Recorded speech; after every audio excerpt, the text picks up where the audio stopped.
The remote. Oh, sorry. So today I want to talk about one of my favorite topics, coffee. So how many people here can say that they drink at least 1 cup of coffee a day?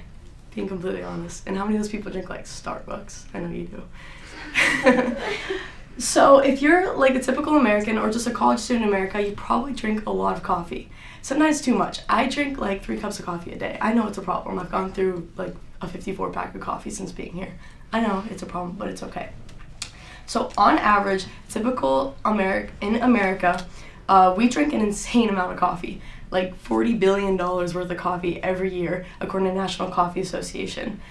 Now, that might be a lot of coffee. So the question that I asked in this paradigm shift speech is, when did coffee go from a simple bean to a cultural phenomenon?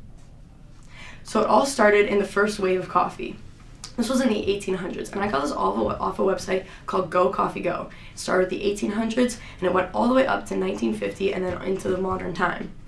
During this time, brands such as Folgers and Maxwell House became really big brands. They were established around 1850 in the late 1800s.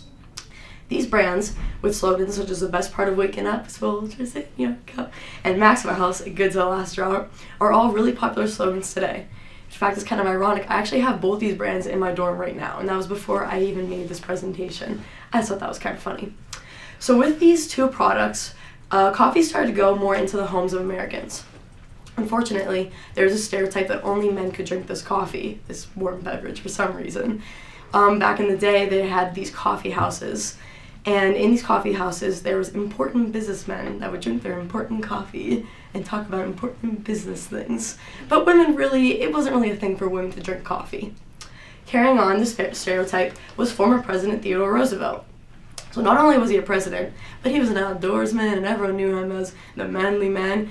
Well, a little fun fact that I learned from Coffee Makers USA, he loves his coffee. He drank like a gallon of coffee every day. Now, I drink 3 cups, and that gets my heart beating, but he got a gallon of coffee every day.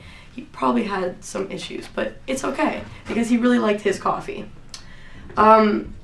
So after that, inventions started to become invented in the late 1800s, such as on the far left, Luigi Esperanza's first espresso machine. And in the middle was the first home coffee brewer, not pictured as Melita Bentz's blotting paper, which she used as the first coffee filter. In addition to that, we also had instant coffee, which gained popularity later into the 1900s, especially during the Great Depression and the World Wars, when people couldn't really afford coffee and things of that nature. So, luckily for us, this stereotype that men were the only ones who could drink coffee would soon end, and that would be with the start of the second wave of coffee. Brands such as Tim Hortons, Starbucks, Dunkin' Donuts, and the Coffee Bean and Tea Leaf were created in the late 1960s and early 1970s.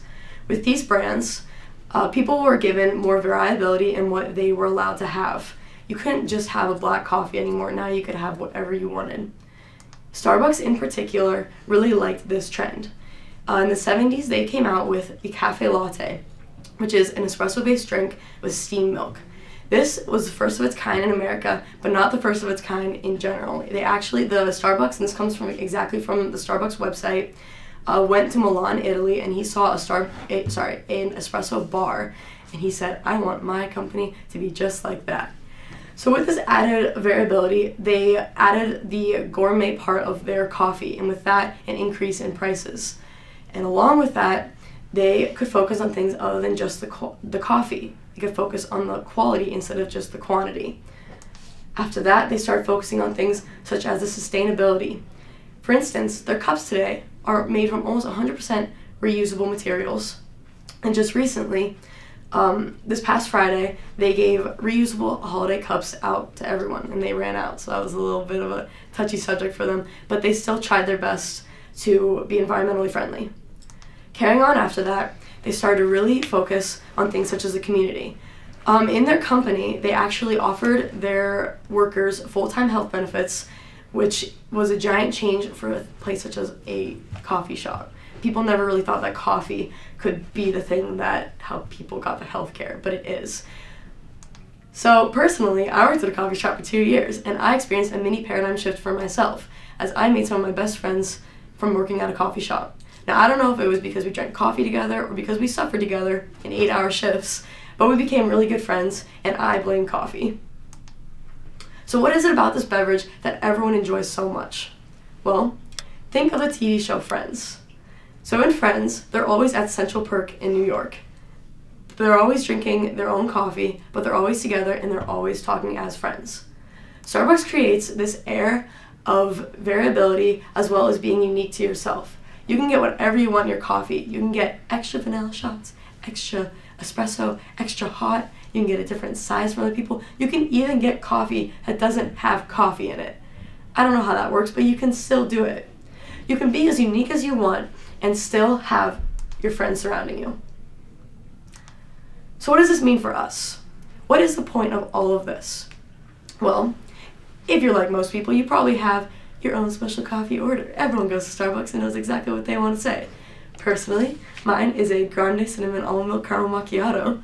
Sounds very extra, I know. I drink the hot one in the winter, but the iced one in summer, of course, because who do you think I am? So, to summarize everything up, coffee has started a culture of individualism.